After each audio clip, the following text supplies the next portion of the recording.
On this show, we've shared with you the different activities that are transforming the coffee subsector, from the farm to processing to export. Today, we pick the mind of different players on what they want to see on the policy environment side for this sector to be transformed, and what effort they are doing to also contribute to that transformational journey for the coffee subsector.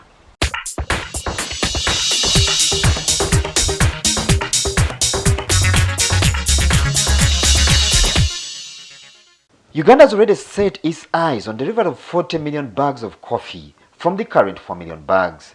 The discussion among sector pundits has, however, moved to the type and form of coffee to be produced, away from just the anticipated volumes.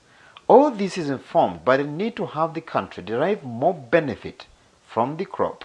If out of the 20 million bags we aspire to get, if we can get, for example, 60% of that in screen 18 for Robusta coffee and double A for Arabica coffee, Uganda will be very far. To attain the milestone, players assert that special attention has to be paid to certain critical elements, which in some instances are already being addressed. World over, to have very good quality, you need people who are organized. Uganda is basically a smallholder farmer coffee farming system, and therefore once you have this integrated individualistic farmers, first of all you will have very low volumes, and importantly we've seen the quality deteriorating.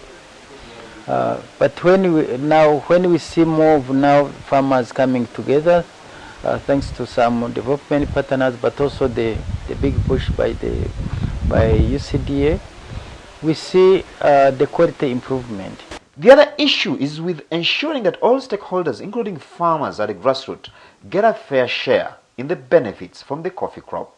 These farmers have cash needs, but whenever they will need money to support themselves, maybe from money lenders or middlemen or other traders, the traders will give them money to them, will lend the money to them at a higher cost, rather at a high interest rate.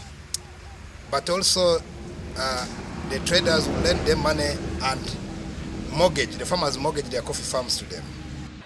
To development partners, this is critical, and it's partly the reason why some of them have targeted the crop in their interventions.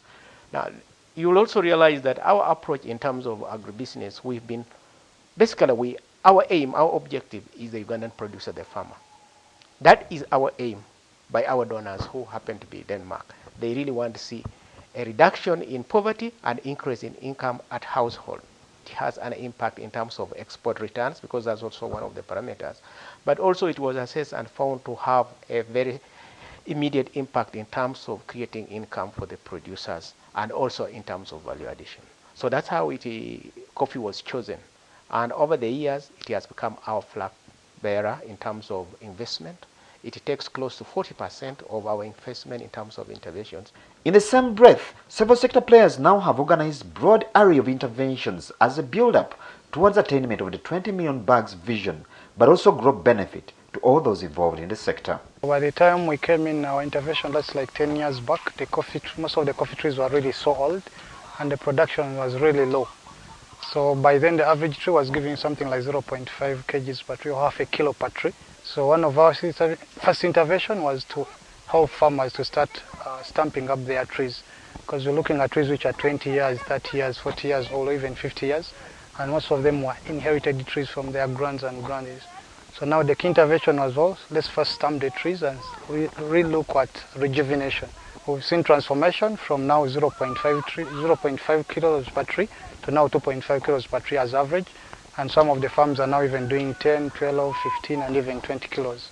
On the market side, where Uganda sells its coffee, some farmers, as they say, have already smelled the coffee and are doing all that is needed to attract premium prices for their coffee at a global marketplace. Specialty coffee we do is fair trade and organic, but above all, also in terms of quality, we make sure we ship coffee with 0 defects, and at the same time the harvesting and the post-harvest handling is done so well so that the coffee is clean and good, to make sure that we score highly when it is graded. The story of coffee in Uganda today offers testimony of how a combination of deliberate efforts from the regulators, the private sector, and development partners can transform Uganda's agriculture.